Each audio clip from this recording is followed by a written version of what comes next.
మనసు నిండా కుళ్ళు పెట్టుకుని మంచిగా పైకి మాటలతో నటించడం బాగా అలవాటైంది ఈ రోజుల్లో మనుషులకి. మంచి వ్యక్తిత్వం గల స్నేహం ప్రతి ఒక్కరిని ఆకర్షిస్తుంది.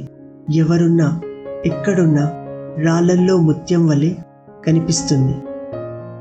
సమయం అందరికీ ఒకేలా కనిపిస్తుంది, కానీ అందరూ ఒకేలా వాడుకోలేరు.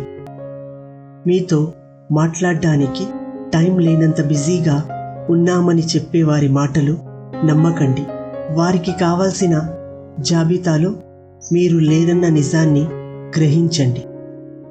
ఒక మనిషికి ఇవ్వాల్సిన టైంలో విలువ ఇవ్వకపోతే తర్వాత నువ్విద్దామనుకున్న వాళ్ళు తీసుకోవడానికి యాక్సెప్ట్ చేయకపోవచ్చు. ఎందుకంటే ఆత్మాభిమానం ఒకటి ఉంటుంది కదా. ఎన్ని సంవత్సరాలు జీవించారని కాదు, మీ జీవితానికి ఎంత ప్రాణం పోసారన్నదే ముఖ్యం.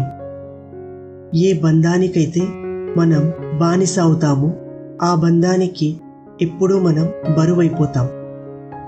నవ్వడం మాత్రం నేర్చుకోండి, ఏడవడం మనతో ఉన్నవాళ్ళు నేర్పుతారు. నువ్వు విన్నది అంత త్వరగా నమ్మకు, ఎందుకంటే అబద్ధానికి వేగం ఎక్కువ.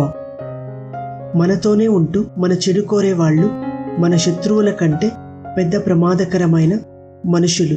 అసలైన నమ్మక ద్రోహులు వాళ్ళే. చదువుకొని నేర్చుకున్న అక్షరం, కష్టపడి నేర్చుకున్న పని జీవితంలో ఎప్పటికైనా నిన్ను ఉన్నత స్థాయికి చేర్చుతాయి.